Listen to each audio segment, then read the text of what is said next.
बहू, बहू, पूजा घर क्या? ये क्या बहू, तुम क्यों पोछा लगा रही हो? चंपा नहीं आई क्या? नहीं माँ जी, चंपा दीदी आज 3 दिन से नहीं आ रही है। आप लोग घूमने गए थे, इसीलिए मैंने आप लोगों से कुछ नहीं कहा। बहू, बहू, अरे बहू रानी, तुम यहीं पे हो? अरे पिताजी, आप इतनी सुबह सुबह बाजार चले गए थे? तुम्हें तो पता है बहू, बाजार करने का मुझे बहुत शौक है। कुछ दिन नहीं था तो बहुत अजीब लग रहा था मुझे।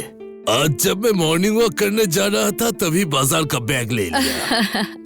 अच्छा किया, अब थोड़ी देर आराम कर लीजिए। अच्छा ठीक है, ठीक है, ठीक है, मैं आराम करता हूँ। तुम मुझे एक कप चाय बना कर दो। बहुत दिन से तुम्हारे हाथों की चाय नहीं पी। आज भी मत पीजिए। क्यों?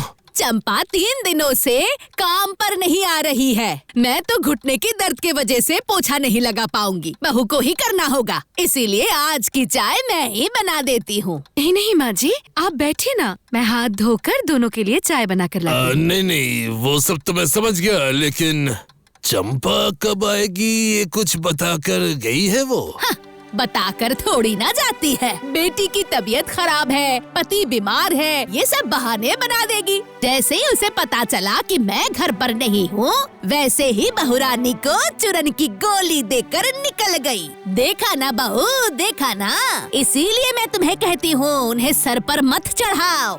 चंपा दीदी ऐसे इंसान बिल्कुल नहीं है माँ जी। और फिर घर बनाने के बाद चंपा दीदी की पैसों की तंगी चल रही है, इसीलिए ये काम वो कभी नहीं छोड़ेंगी। मेरा दिल कह रहा है जरूर वो कोई परेशानी में है, उन्हें मेरी जरूरत है। मैं सोच रही थी मैं कल एक बार उसके घर जाऊंगी। लेकिन क्या मैनाक तुम्हें वहाँ जाने की इजाजत देगा? अरे मालिनी, मतलब तुम उस गांव में जरूर जाओगी? मैंने कहा ना मैनाक, वहाँ जाना मेरे लिए बहुत जरूरी है। चंपा दी बहुत ही रिस्पॉन्सिबल इंसान है। 4 दिन हो गए बिना कुछ बताए वो आ नहीं रही है। अरे बस करो तुम, कल से वही बात रट रही हो तुम। और ये चंपा दी क्या कर रही हो? हम लोग तो उसे बताशी की माँ के नाम से ही जानते हैं। ऐसा इसलिए कह रहे हो क्योंकि कभी तुम लोगों ने उनका नाम जानने की कोशिश ही नहीं की या जरूरी नहीं समझा। लेकिन ये मत भूलो कि हर एक इंसान की अपनी आइडेंटिटी होती है और उसकी शुरुआत होती है खुद के नाम से। अच्छा मालिनी, अब बतासी की माँ को बतासी की माँ बोलने पर भी तुम बातें सुनाओगी? हाँ, ये सिर्फ बताशी के माँ के लिए नहीं है। जरा सोच कर देखो तो, लड़कों के मामलों में तुम लोग ऐसी गलती नहीं करते। कहाँ? स्त्री वाले कमल भैया को तो तुम लोग पप्पू के पापा कहकर नहीं बुलाते हो। इसका मतलब ये स्पेशल ट्रीटमेंट सिर्फ लड़कियों को मिलेगा, है ना? लेकिन ट्रस्ट मी मैनाक, ये स्पेशल ट्रीटमेंट हम में से किसी भी औरत को नहीं चाहिए। हर लड़की की एक अपनी आइडेंटिटी है। ये आइडेंटिटी उसे उसी दिन मिलती है जिस दिन उसका नामकरण होता है। समाज में पहचान पाने के लिए किसी लड़की को किसी की पत्नी, किसी की बहू या किसी की माँ होने की जरूरत नहीं पड़ती। सुनो, ये सुबह उठते ही तुम्हारा ये सामाजिक गाना बंद करो यार। तुम वहाँ नहीं जाओगी बस। मैं तुम्हें परमिशन नहीं दे रहा हूँ, ये मेरा फाइनल है। गलत समझ रहे हो मैनाक, मैं तुमसे परमिशन नहीं मांग रही हूँ। मैं तुम्हें अपनी वेयर अबाउट बता रही हूँ। कहीं जाने से पहले घर पे इन्फॉर्म करना ये मेरी जिम्मेदारी है। मैं चलती हूँ।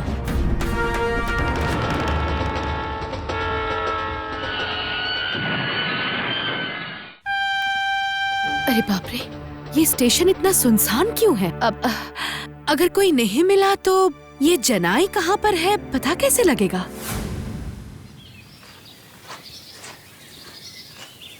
एक भी रिक्शा जनाई नहीं जाना चाहता। यहाँ पर ऐसा क्या हुआ है? अरे भैया, जाएंगे क्या?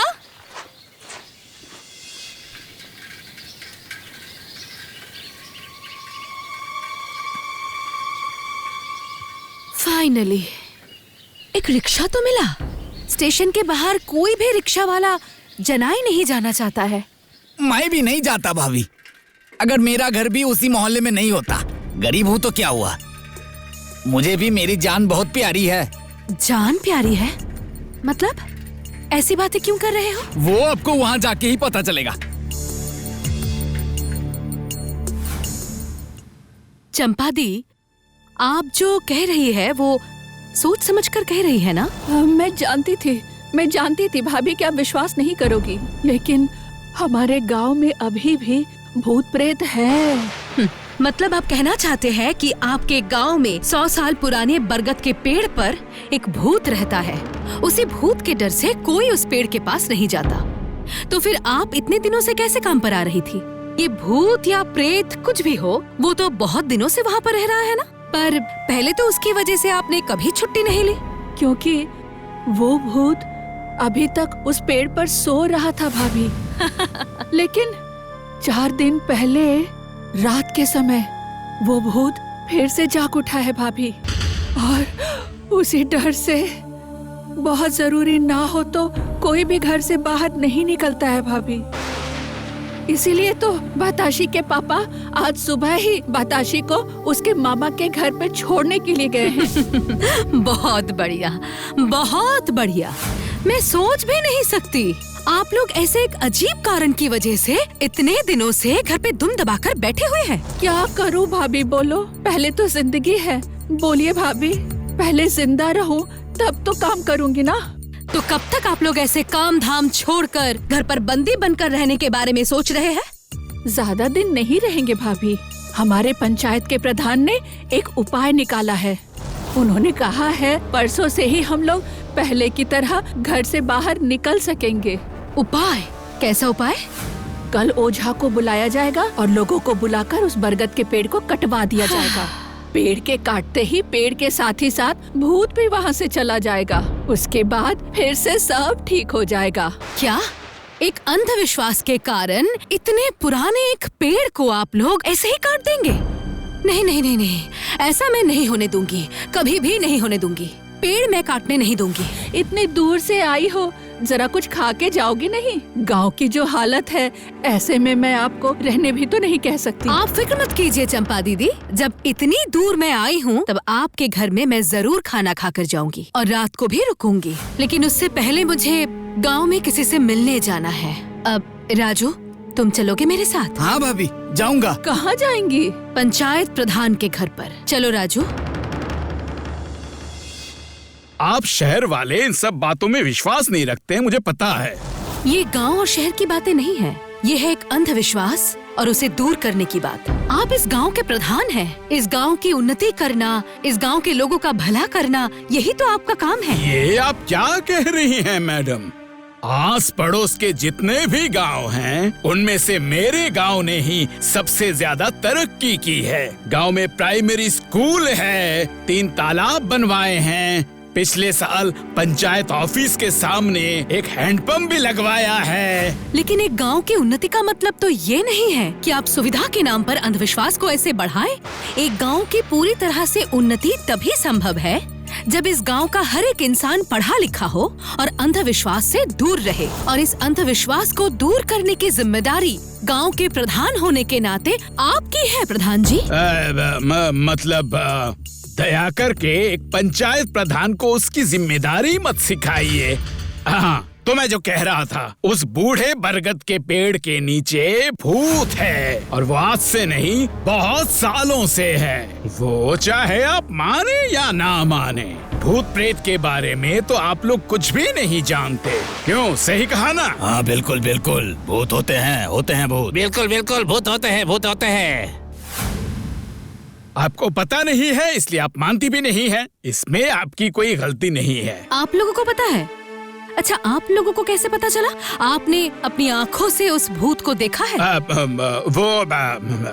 नहीं, मतलब मैंने नहीं देखा, लेकिन बचपन में मेरे दादाजी ने मुझे ये सब बताया था। मतलब सुनी सुनाई बातें हैं। वो बीना मौसी ने देखा है ना, रात को उस बरगद के पेड़ के नीचे कोई काला कोट पहन के चलता है। ऐसा है क्या? अरे बताइए ना मौसी। नहीं, मतलब वही, दरअसल मैंने खुद तो नहीं देखा, लेकिन अपनी सास के मुंह से सुना है, तब समझी ये जरूर उसी का काम है।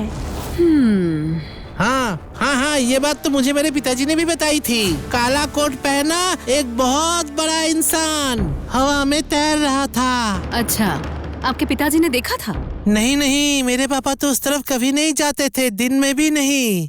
पापा को ताऊ जी ने बताया था। इसका मतलब सब सुनी सुनाई बातें हैं, लेकिन जब सारी बातें सामने आ रही है तो इसमें कोई सच्चाई मिल रही है आप लोगों को? काला कोट पहनकर जो भूत हवा में उड़ता है उसके दौड़ने पर सूखी पत्तियों में आवाज कैसे होगी? हाँ, बात तो सही है। वो तो हवा में उड़ता है, आवाज कैसे होगी? लेकिन बीना मौसी कह रही थी। बिना मौसी ने तो कुछ देखा ही नहीं। अब आपने देखा ना प्रधान जी, सिर्फ कुछ सुनी सुनाई बातों पर यकीन करके लोगों के दिल में उस बरगद के पेड़ को लेकर एक आतंक फैल गया है। जैसे ही मैंने कुछ सवाल पूछ लिए, सबका विश्वास कैसे डगमगाने लगा प्रधान जी। और इस अंधविश्वास के दम पर आप इतने साल पुराने एक बरगद के पेड़ को काटना चाहते हैं। बोलिए प्रधान जी। अरे हाँ प्रधान जी, मालिनी भाभी तो बिल्कुल सही बोल रही है। सच में हम लोगों ने तो कभी कोई भूत नहीं देखा, और भूत क्या देखेंगे? कितने दिन हो गए उस पेड़ को देखे हुए। वो जगह तो कितने सालों से गंदा पड़ी हुई है, कोई साफ ही नहीं करता। राजू, मानता हूँ मैडम शहर से आई है, पर तू तो इस गांव का ही है ना। पुरानी बात मैं छोड़ ही देता हूँ। 4 दिन पहले क्या हुआ था वो तो भूल गया।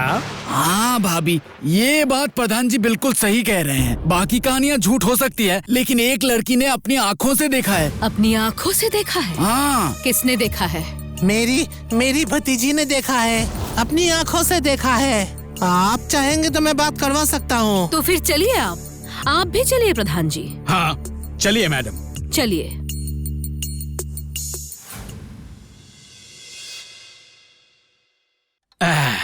तो कैसी हो बेटी? अभी ठीक हूँ मैं। मिली, अरे मिली, ये देख बेटी, ये मेम साहब शहर से आई है।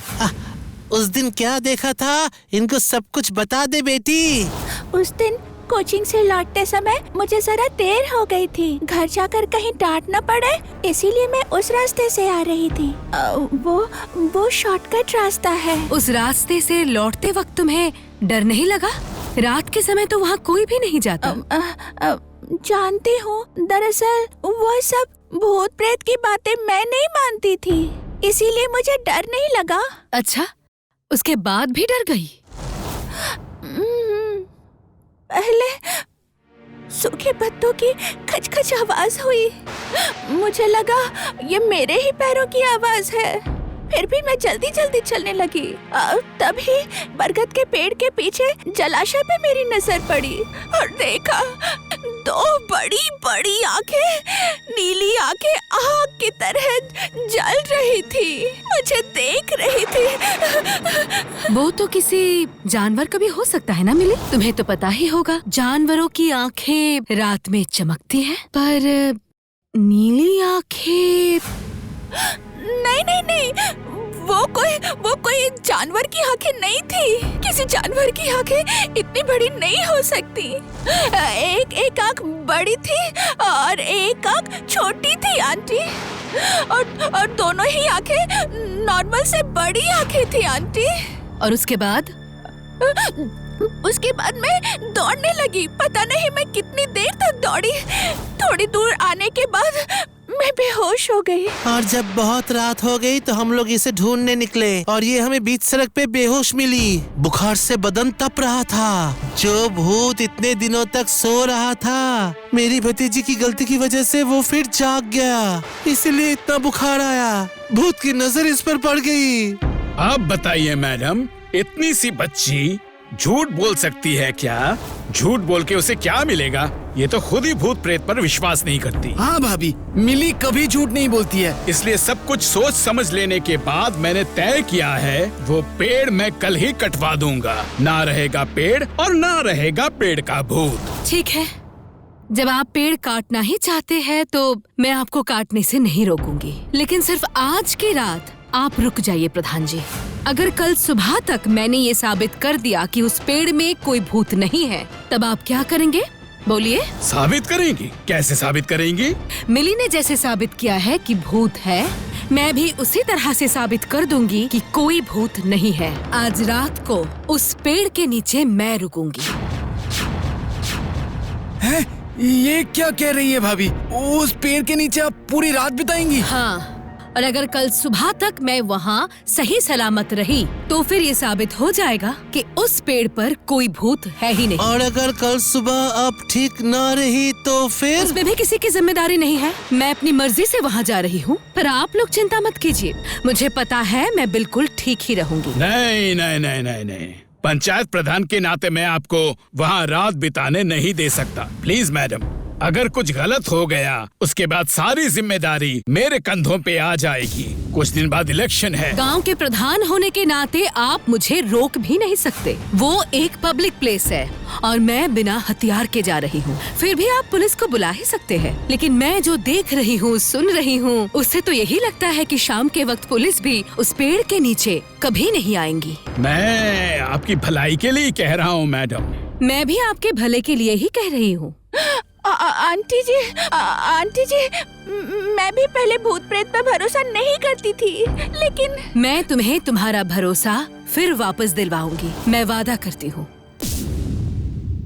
मत जाइए भाभी, ये ऐसा अनर्थ आप बिल्कुल मत कीजिए। फिर आप वही बात कह रही है चंपा दी। आप मुझे नहीं जानती हैं। जब तक मैं किसी चीज को ठीक से न जान लूं, मुझे शांति नहीं मिलती। लेकिन ये कोई मामूली घटना नहीं है भाभी। हाँ मालिनी भाभी, मुझे भी लगता है कि आपको ये रिस्क नहीं लेना चाहिए। ये रिस्क मुझे लेना ही पड़ेगा राजू। उस भूत से तो आज मैं मिलकर ही रहूंगी। सरकटे भूत की कहानी मैंने बचपन में बहुत सुनी है, लेकिन एक आंख छोटी और एक आंख बड़ी, ऐसी भूत की कहानी मैंने नहीं सुनी। भूत की एक आंख छोटी और एक आंख बड़ी क्यों है? अरे देखिए देखिए, भगवान की लीला तो देखिए। इतने बड़े घर की बहू मरने के लिए छोटे से गांव में आ गई है। बीना दी ठीक ही बोल रही है भाभी। मैडम, मैं फिर से विनती कर रहा हूँ, आप दया करके ये सब मत कीजिए। मैं भी आपसे विनती कर रही हूँ, आप लोग मुझे मत रोकिए। अच्छा, अब मैं चलती हूँ, कल सुबह मुलाकात होगी। भाभी, पता नहीं ये औरत कहाँ से आ गई मेरे इलाके में। उफ, बाप रे, 9 बज गए। मच्छर के अलावा तो और कुछ भी नहीं दिख रहा। उफ, एक आवाज हुई ना, किसी के चलने की या फिर दौड़ने की।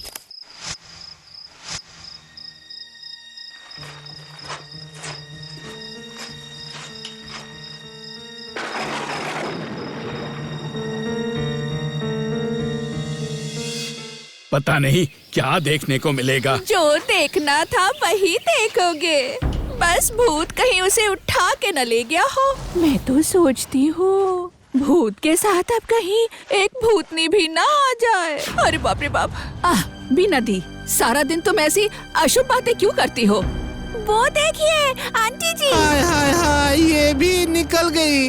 इतने कम उम्र में वो चली गई। भाभी, ओ भाभी, ओ भाभी, क्या हो गया?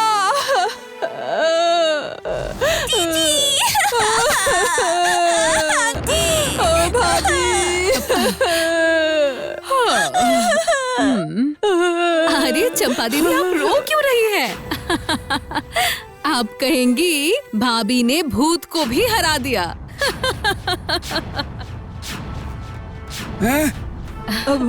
भाभी, भाभी, ओ भाभी, आप ठीक है ना? मतलब बिल्कुल ठीक है। कुछ हुआ तो नहीं? नहीं नहीं, कुछ भी नहीं हुआ है। कल मैं पूरी रात जगी हुई थी, इसीलिए थोड़ी आंख लग गई थी। लेकिन भूत, क्या भूत ने आपको परेशान नहीं किया? किया ना। कल रात को मैं भी बीना दीदी के जैसी पैरों की आवाज सुनकर चौंक गई थी, लेकिन मैं वहाँ से भागी नहीं, बल्कि डंडा हाथ में लेकर पेड़ के पीछे जाकर देखती हूँ। ओह, अच्छा, इसका मतलब इस जगह को इन लोगों ने रात के वक्त अपना डेरा बना लिया है। अच्छी बात है। अब वो क्या है? भूत की आंख, लेकिन एक क्यों? वो रही 2 आंखें, लेकिन भी बड़ी तो नहीं है। और थोड़ा आगे जाकर देखती हूँ।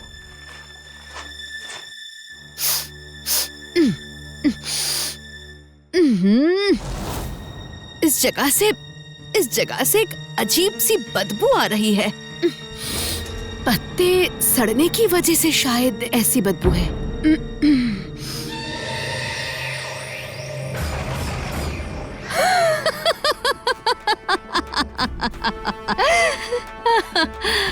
इसका मतलब यही है भूत की आंखें। भूत की 3 आंखें। 3 आंखों वाला भूत। अच्छा मिली, यहाँ कोई बदबू आ रही है? हाँ, पेड़ की टहनियाँ, पत्ते, फूल, बरसात के पानी में सड़ने से जैसी बदबू आती है वैसे ही बदबू आ रही है। उस जलाशय की तरफ, मतलब जहाँ तुमने भूत की आंखों को देखा था, वहाँ जाने से ये बदबू और बढ़ जाती है। तो क्या हुआ भाभी? मैं नहीं राजू, आज तुम सबके सारे सवालों का जवाब मिली देगी, क्योंकि मैंने मिली से वादा किया था कि उसके विश्वास को मैं लौटा दूंगी। हाँ मिली, अब मुझे एक बात बताओ, ऐसी सड़ी गली चीजों से कौन सा गैस बनता है? स्कूल में पढ़ाया तो गया होगा। Methane gas. बिल्कुल सही। और इसी मीथेन गैस के साथ जब ऑक्सीजन मिलता है तब क्या होता है? बोलो। आग जल उठती है और वही आग का गोला हवा के साथ हिलता डुलता रहता है। इसका मतलब वो भूत की आंखें नहीं थी, वो आलिया थी। हाँ, वो आलिया ही थी। जलाशय में ही तो आलिया दिखाई देती है। मैंने एक बार छोटा आग का गोला देखा था और एक बड़ा आग का गोला देखा था, और आपने कल 3 गोला देखा। आहा, मुझसे कैसे ऐसी गलती हो गई? मैं कैसे ऐसे भूत प्रेत पर विश्वास कर बैठी आंटी? दिल छोटा मत करो मिली, तुमने अपनी आँखों से जो देखा उसी को सच मान लिया। गाँव वालों की तरह सुनी सुनाई बातों पर यकीन नहीं किया। लेकिन एक बात क्या है पता है मिली, हमेशा आँखों देखी बातें सही है ऐसा जरूरी नहीं है। कभी कभी आँखें भी धोखा देती है। इसीलिए अब से जब भी तुम्हें किसी भी बात से डर लगे तो हमेशा डर से नजरें मिलाकर बात करना, लॉजिकली सोचना। असल में जिससे हम डर रहे हैं उससे डरना चाहिए या नहीं। आंटी जी! अरे बाप रे, वो लोग ये सब क्या बोल रहे हैं? मैं तो कुछ भी नहीं समझ पा रही। तुम्हें मैं वो सब समझा नहीं पाऊंगा। बस तुम इतनी सी बात अच्छे से समझ लो, भूत प्रेत होते ही नहीं हैं। बस गैस से आग लग गई थी। भूत इस पेड़ पे भी नहीं है, इस गांव में भी नहीं है, दुनिया में कहीं भी नहीं है। अब मैं समझी। प्रधान जी, अब तो पेड़ नहीं कटेगा ना? ये सब बोलकर मुझे शर्मिंदा मत कीजिए मैडम। पेड़ काटना तो दूर की बात, अब से इस पेड़ के नीचे ही पंचायत की बैठक बैठेगी और पंचायत की प्रधान होंगी आप। मैं आज ही इस पद से इस्तीफा दे रहा हूँ। मालिनी भाभी जिंदाबाद। जिंदाबाद जिंदाबाद। नहीं नहीं नहीं, इस्तीफा देने की कोई जरूरत नहीं है। आप अपने गांव से प्यार करते हैं, आपके प्यार का रंग, दुलार का रंग पूरे गांव में दिख रहा है। और फिर मैं पूरी तरीके से अपने आप को बाहर की दुनिया से जोड़ भी तो नहीं सकती। मेरे परिवार वालों को भी तो मेरी जरूरत है। वाह वाह वाह वाह वाह वाह वाह, कितनी प्यारी लड़की है। देखा, मैं जानती थी यही लड़की हमारा दुख दूर करेगी। ओह, ऐसी बात है। तो फिर हाथ में ये माला लेके क्यों आई है आप? ओह, ये माला, ये तो उसकी जीत की माला है। मालिनी भाभी जिंदाबाद। जिंदाबाद। मालिनी भाभी जिंदाबाद। मालिनी भाभी जिंदाबाद।